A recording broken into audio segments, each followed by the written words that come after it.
Amis de la joie, bonjour.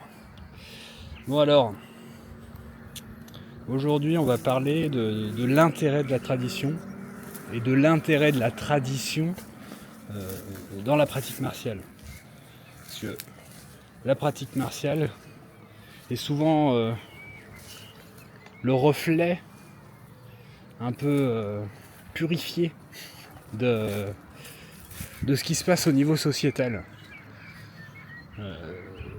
C'est-à-dire quand ça atteint l'armée, quand ça atteint le système de défense, c'est que on a déjà atteint une bonne... le verre est bien dans le fruit, quoi. Et donc,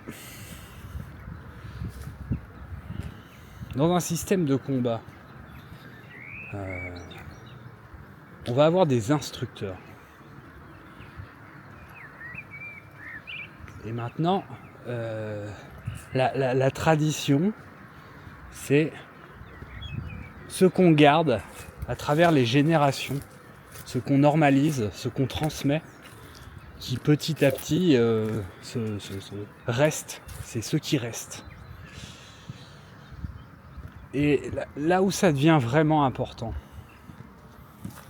c'est que, bien sûr, pour chaque enseignement, chaque génération, chaque domaine, bien sûr qu'on va avoir des bons instructeurs, des mauvais instructeurs, des gens qui vont rajouter des choses, en enlever. Et la tradition est ce qui vient lisser tout ça. Parce que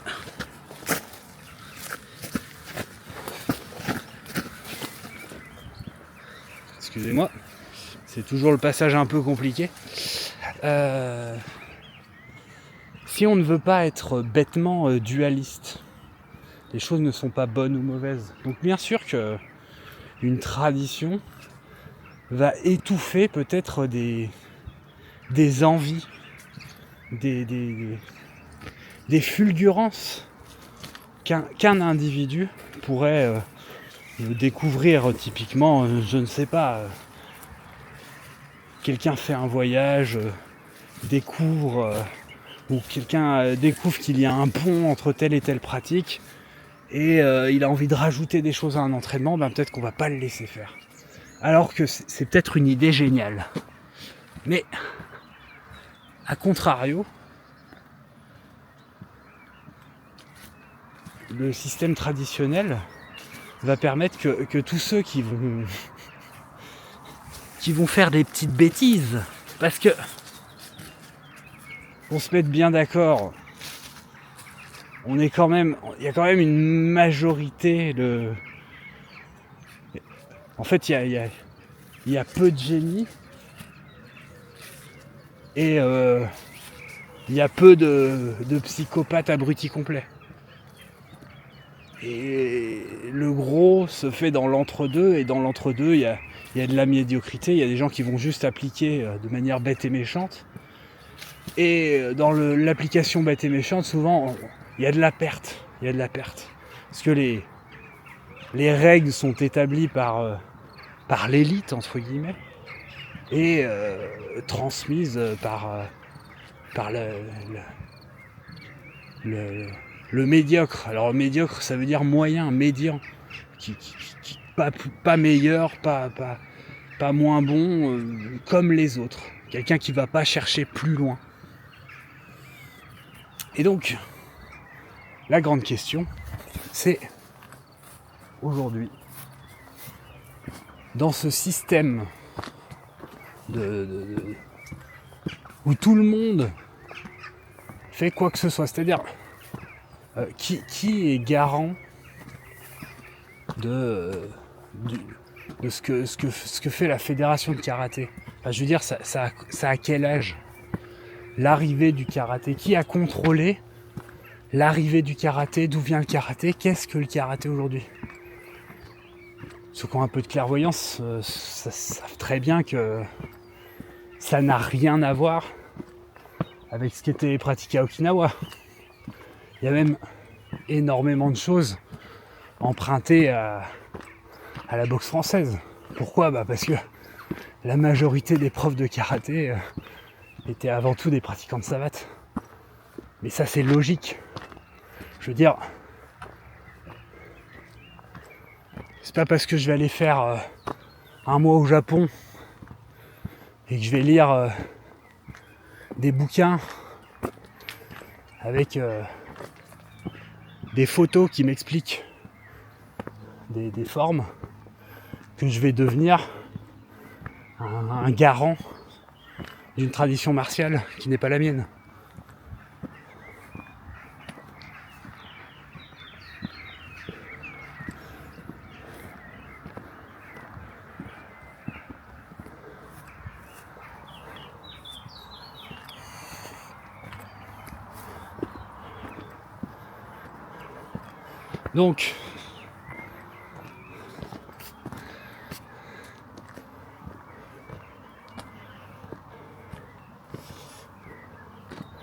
Donc la grande question, c'est aujourd'hui, avec des personnes qui pratiquent tout et n'importe quoi, avec le MMA par exemple. Alors le MMA est en train de se structurer, mais le MMA c'est quoi ?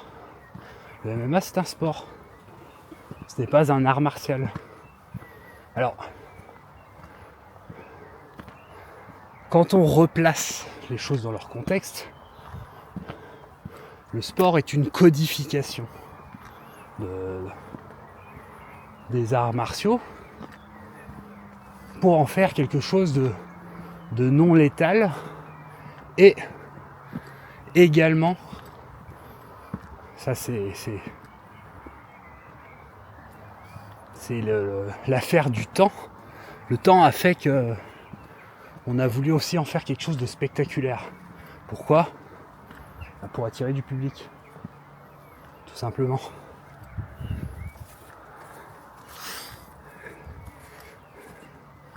D'ailleurs, ceci peut se voir dans un espèce de duel qui a eu lieu entre la boxe française et la boxe anglaise. La boxe anglaise, du coup, si on part sur la base, ces sports étaient quelque part des espèces de dérivés de la lutte de foire. Entre la lutte de foire et le combat de chien, on avait le combat de boxe organisé dans une petite ruelle ou dans une cave avec des paris et puis du sang, des molaires qui sautent et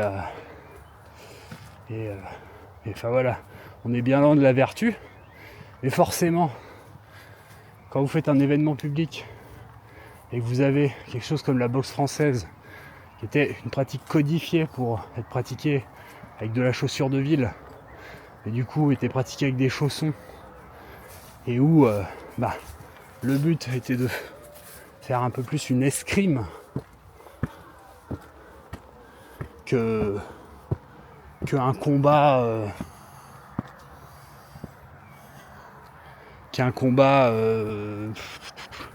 je sais pas comment on peut qualifier ça,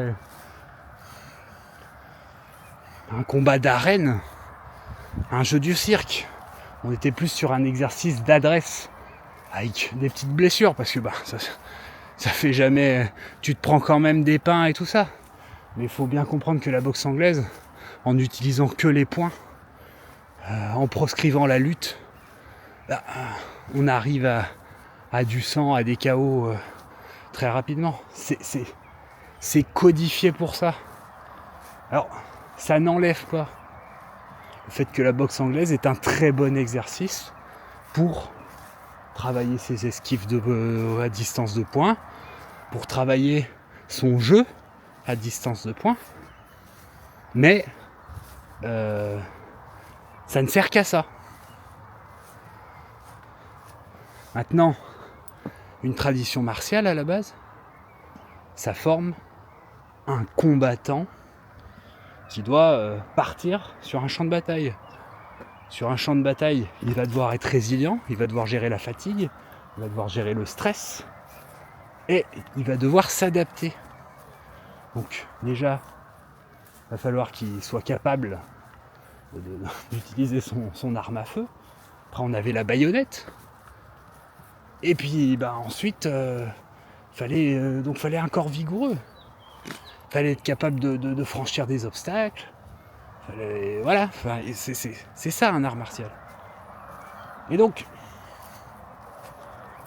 tout ça pour dire quoi ? Quand vous faites de la boxe anglaise, vous travaillez la boxe anglaise. Quand vous faites du MMA, vous travaillez de quoi avoir des aptitudes pour être bon dans une cage. Et puis être bon, si vous y allez une fois par semaine, vous n'allez pas devenir des génies. Hein. Donc,